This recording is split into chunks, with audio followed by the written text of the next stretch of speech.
lesikhombisa sikwethulela zona bukhoma ekomkhulu le-SABC e-Auckland Park eGoli nazi ezinohlonze kusihlwa nje.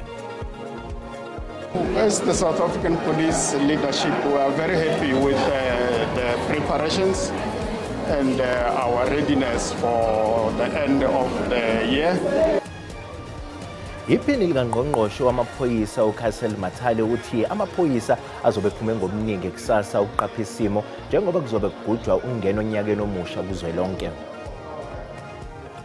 We're very disappointed because this is just a ploy. When he committed the crime, he was fine. Now it's suddenly psychological stuff that's going on. No, that's not on. Ihlehliselo uMasingane icala lephoyisa elineminyaka engama-42 elisolwa ngokudubula libulale intombi yalo ebineminyaka engama-26 uChesney Kepler e-Eldorado Park. Ngacela uCity of Cape Town asikhele izindlu or temporary houses so that sizokwazi uba sibe ne boxes zombane ikwazi ingxaki njena ingaphindi sehle. Seziqala ukwakha kabusha izakhamuzi ezingamakhulu ezisale ezingumtshingo bethwa ngubani ngenxa yomlilo ongqongqise imjondolo ezingxenyeni zeKapa. Not about coming to change the world. It's just coming to tweak and just motivate.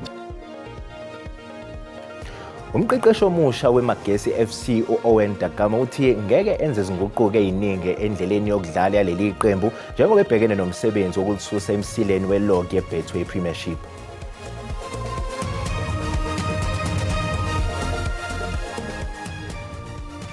Ukuthola kube kwembukeli ngiyakwamukela ezindabeni zehora lesikhombisa. Igama lami nginguDawu Phungula.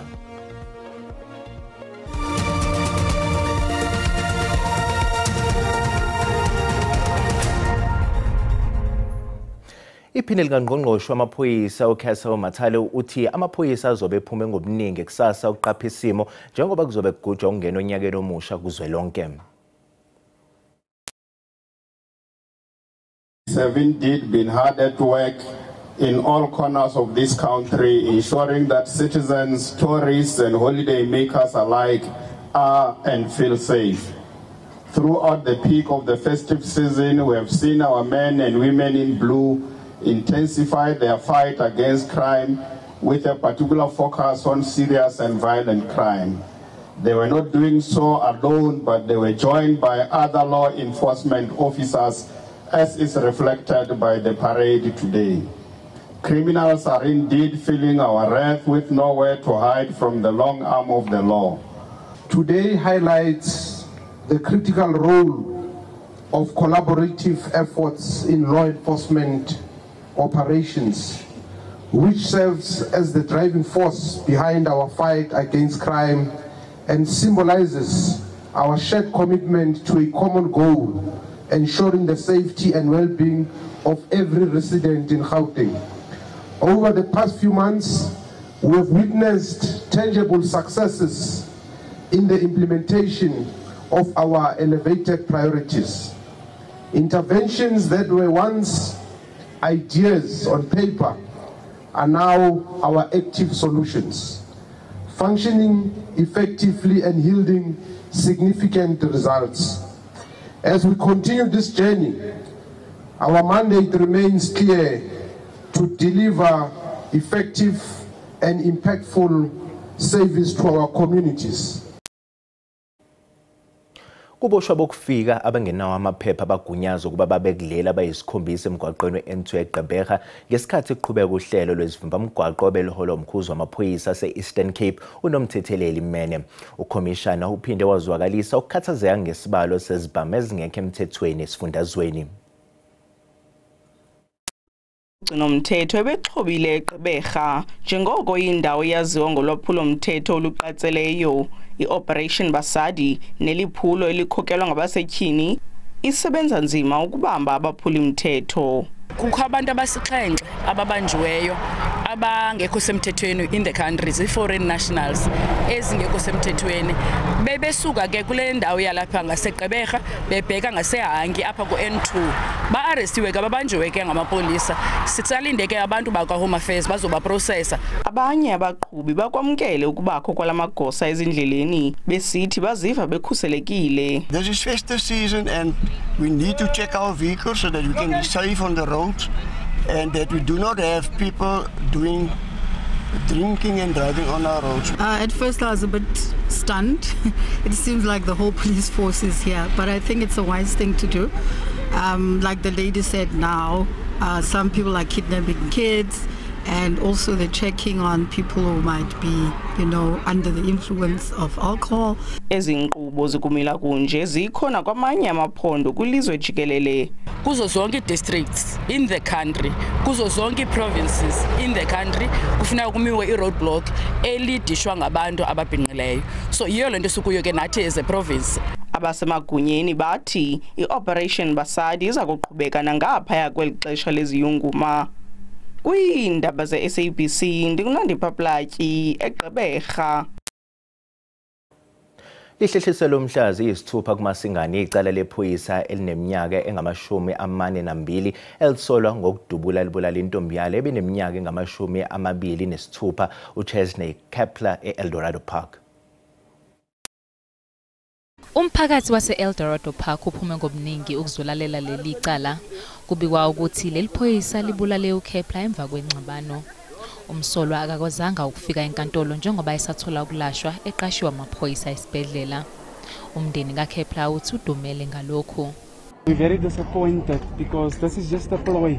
When he committed the crime, he was fine. Now it's suddenly psychological stuff that's going on. No, that's not on. And like I said, my daughter I want justice for my daughter, and that's what I'm going to fight for. Kulindeleke ukuba aphinde avele phambi kwenkantolo ngoMasingana. The matter is being remanded to the 6th of January 2025 for the possible appearance of the absent accused. The accused is in custody and is being held in hospital section of the custody until then. Umndeni uthi umsolwa kudala aqala ukuhlukumeza isisulu esishonile. And that is the thing that hurt me so much, because I felt like I failed my daughter, because if I was there, this was never going to happen. Inkonzo yomngcwabo izobanjwa ekhaya lomndeni khona e-Eldorado Park.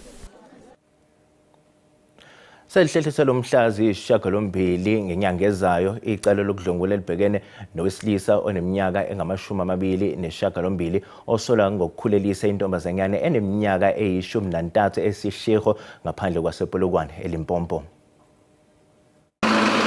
Ngokusho kwamaphoyisa umsolwa ongadalulwanga ukuze kuvikelwe isisulu wahlangana nentombazane enxanxatheleni yezitolo esishiho ngoMasingana nonyaka. Kuthiwa intombazane yabikela isihlobo ngemuva okungaziswa kahle ngolwezi. Yabe isibelethe ingane yomfana ngoKhisimusi, umsolwa wabe seboshwa ngakusasa. Izakhamuzi bezigcwele enkantolo zithi zinethemba ukuthi izenzo ezifana nalezi zizobikwa. This child has a future. This child had to go to school and become something in life. So her dreams are actually shattered as we speak, because she must now stay at home and look after the baby. There are many unreported cases. This one is very likely to come up because there are many cases that are under the carpet. Even the police are involved. Umnyango wezempilo uthi usaphenya ngokuthi ingabe abekho abanye obaba abakhuleliswe amantombazane angaphansi kweminyaka. According to our stats, that is, it ranges between 13 to 19. If the 16-year-olds, they are being investigated also, who are the fathers and what happened, and indeed more arrests would be happening. Icala lalomsolwa lihlehliselo umhlazi isishiyagalombili kuMasingana ngonyaka ozayo. Uhulumeni uthi unethemba lokuthi ukusebenza ngokugcwele komthetho wezemfundo ibhela kuzosiza ukunciphisa ukukhulelwa kwentsha. We wanted to amend the South African Schools Act to Bella Act, which is now an act, is to say in that act that anybody, not only the parents, who see any child below the age of 16 who's pregnant have the right to go to the police station and open a case. Umsolwa uzoqhubeka nokugcinwa esitokisini.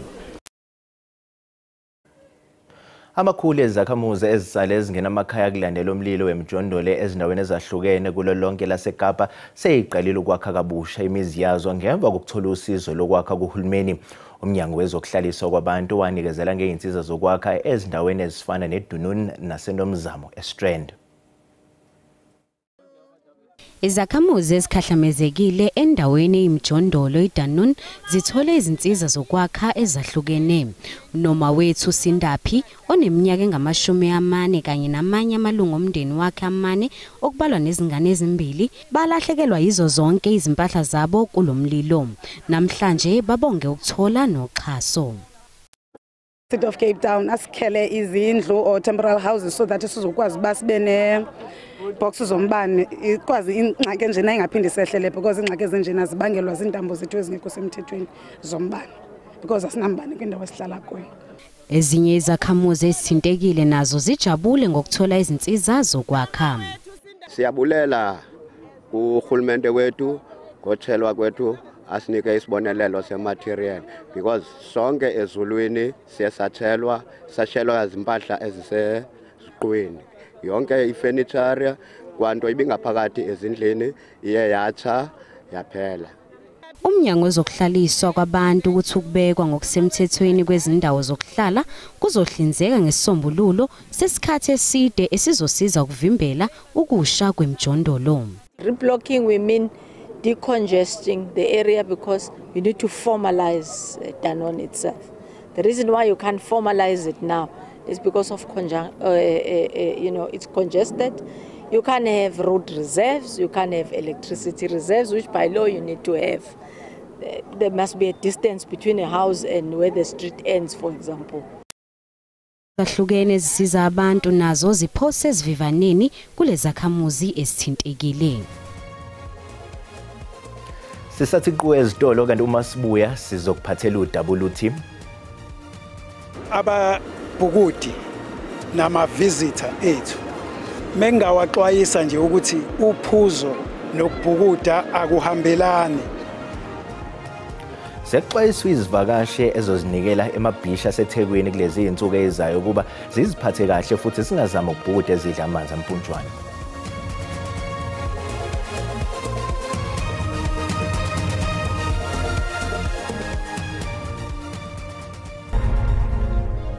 Sikubingelele sikwamukela uma ngabe usanda ngena odabeni oluphambili besibika ukuthi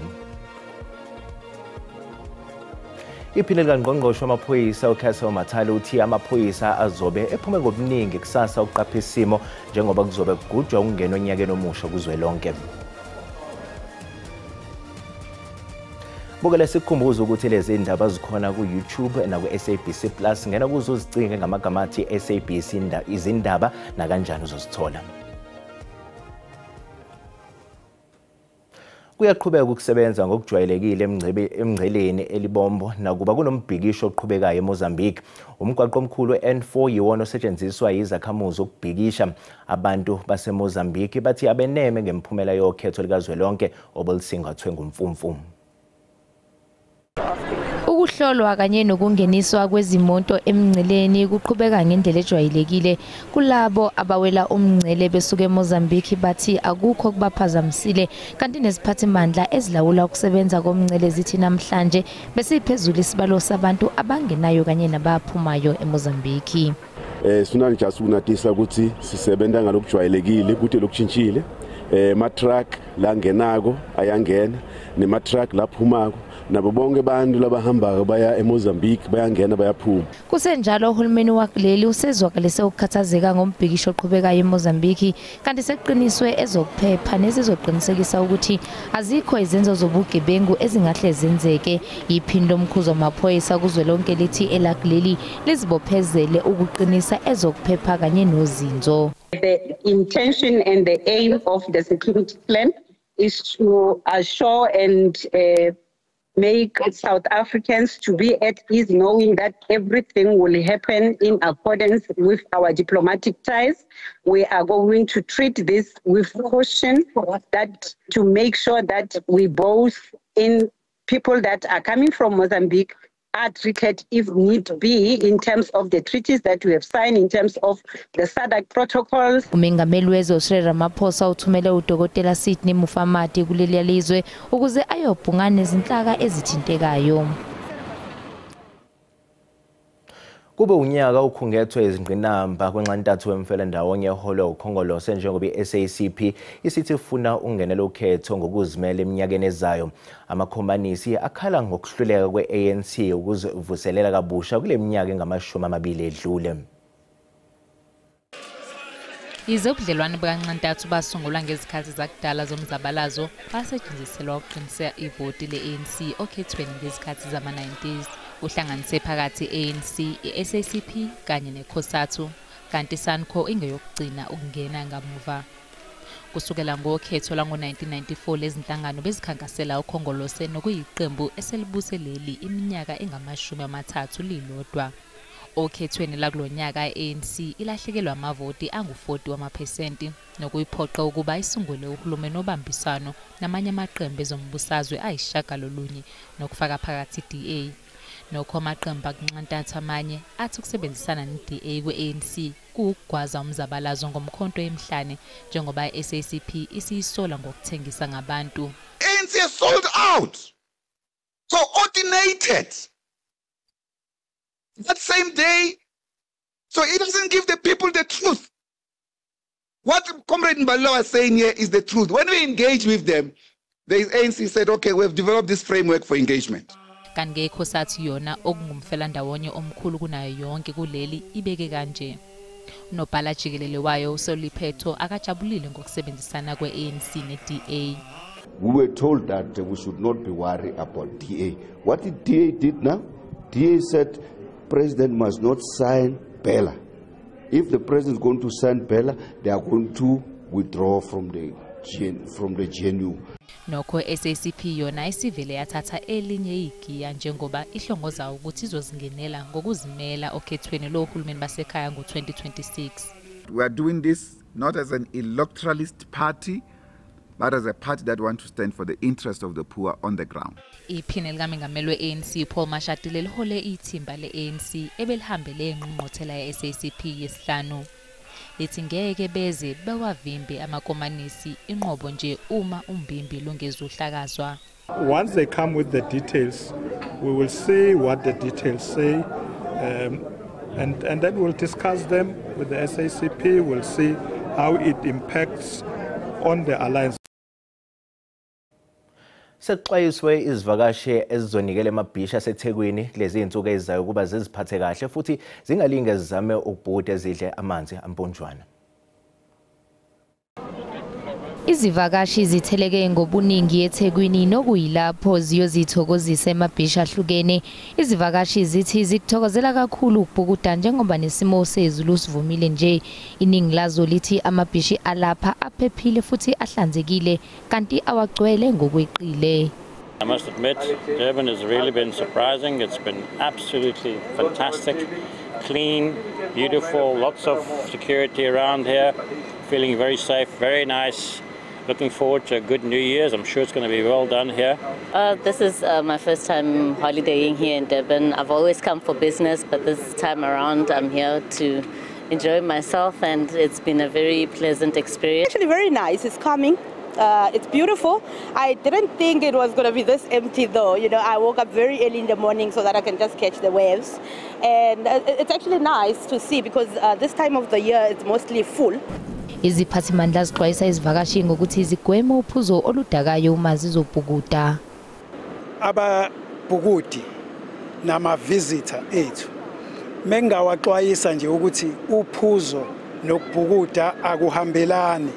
Siyabacela ukuba mebethanda ukuthi babhukude kulamabhishi ethu baqale ngakho ukubhukuda then mase begcina ngokuyozijabulisa. I-target esasizibekele yona ukuthi abantu abazovakashela bahlale emahhotela ethu endaweni zokuhlala nama BNB asakazeke nedolobha lonke bazoba u75%.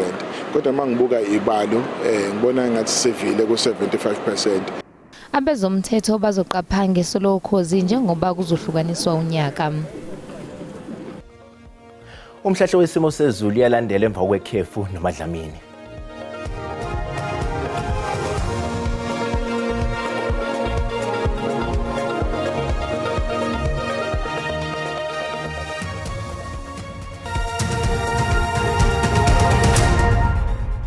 Kuzo zonke indawo enithameleni kuze emakhaya simbile sinamukele nanku umhlahlo wesimo sezulu kulindeleke ke imoya namandla kakhulu ke ngasengxenyeni eyisempumalanga yezwe kanti ke kulindeleke ihlambi zemvula kusukela eNorthwest kwehlele njalo eNorthern Cape kwehlele njalo lapha esifundazweni esise Eastern Cape kwezinye ingxenye esentshonalanga ehlanzeni kwehlele njalo lapha eKwaZulu Natal kulindeleke ke ukuthi libe nezihlanjana zemvula ngasentshonalanga yezwe imoya namandla kakhulu ilindelekile kanti kulindeleke umsinga obandayo ozoletha amakhaza aqhaqhazelisa amazinyo kulezo ingxenye ke kusasa. Kanti ke kusasa kulindeleke ke ukuthi lichwathe engxenye esentshonalanga yezwe nje qwaqwa ngamafu eEastern Cape kwehlele njalo lapha eWestern Cape ihlanjana zemvula silindelekile engxenye esenkabeni yezwe ukwela esifundazweni esise Eastern Cape kanti ke lingaselidlive izulu kusukela khona eNorthwest eLimpopo eGauteng kwehlele kwaZulu Natal imoya izobe namandla kakhulu ke maphakathi neze sixwayisa lapha ke ngemvula enamandla kakhulu engase idale ngisho ikhukhula kusukela eNorthern Cape kwehlele lapha esifundazweni esise Northwest kanjalo nasesifundazweni esise Eastern Cape kwehle njalo esifundazweni esise Western Cape imoya izobe namandla kakhulu dala amagagasi olwandle ke ngasentshonalanga yezwe kanti ke kusasa ishisa njalo ngasebhebhethix imlilo wequbula lindelekile kusukela eNorthern Cape kwehlele lapha eWestern Cape imvula enamandla kakhulu zoqhubeka zilindelekile khona lapha engxini ezisemafikeng namaphethelo kanjalo nasesifundazweni esilapha kwaZulu Natal ake sibheka amazinga okushisa ke aphansi kulindeleke ukuthi liphole engxini eyisenkabeni yezwe lifudumele kakhulu engxini ezisenyakatho nasengxini ezingasogwini olukwaZulu Natal entshonalanga yezwe liqhubeka nje lipholile ngo-16 degrees Celsius lapha eKapa lodumo kanti ke kusasa kulenithi lishisa kakhulu indawo ishisa kakhulu kunaso zonke ilapha yana eRichards Bay kwesingamthetho kwehlele ogwini olukwaZulu Natal esifundazweni eSelimpopo kwehlele njalo eWestern Cape nase-Eastern Cape lizobe likhipha umkhovejeni singakho sanamhlanje isibikezelo sezulu makuzekube ngokuzayo ayixabene.